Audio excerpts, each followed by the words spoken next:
पालघर जिले में 36,168 गर्भवती माताएं हैं, जिनमें से 2,462 गर्भवती माताएं 19 वर्ष से कम उम्र की हैं। मोखाड़ा तालुक में एक नाबालिग गर्भवती मां की मौत के बाद यह चौंकाने वाला आंकड़ा सामने आया है। इसमें दहानू तालुका में 743 गर्भवती माताएं 19 वर्ष से कम उम्र की हैं।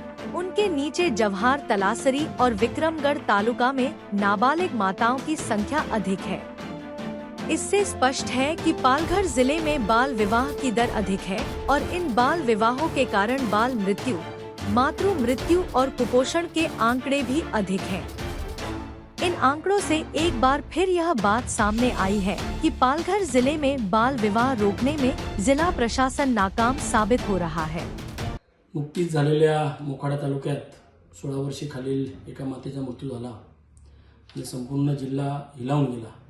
मात्र बालविवाह बंदी कायद्याबाबत मी अध्यक्षपदी बसल्यानंतर अगदी काटेकोरपणे आम्ही सर्व गावात ग्रामपंचायतमध्ये प्रत्येक ठिकाणी आम्ही सगळीकडे प्रचार प्रसिद्धी केली। माननीय या जिल्ह्याचे पोलीस अधीक्षक बाळासाहेब पाटील असतील।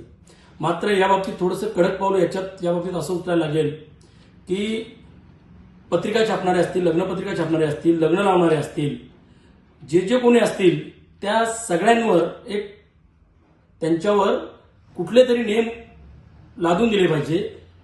लग्नपत्रिका छापताना वयाचा दाखला असल्याशिवाय लग्नपत्रिका छापू नये। लग्न लावताना भटजींनी वयाचा दाखला असल्याशिवाय लग्न लावण्यात येऊ नये। आणि हा एक सर्व समाजाला डोळे उघडण्यासारखा प्रकार घडलेला आहे। त्या लग्नामध्ये हजर असणारे स्वयंपाकी, त्या लग्नामध्ये हजर असणारा जो भटजी होता, जे कोणी प्रतिष्ठित नागरिक होते त्यांच्यावर सगळ्यांना गुन्हा दाखल झालेला आहे। त्यामुळे सगळ्या समाजाला माझं एक आव्हान आहे की आपल्या मुलीचं लग्न, आपल्या मुलाचं लग्न 18 वर्ष व 21 वर्ष झाल्याशिवाय करू नका, अशी कळकळीची विनंती या माध्यमातून मी करतो।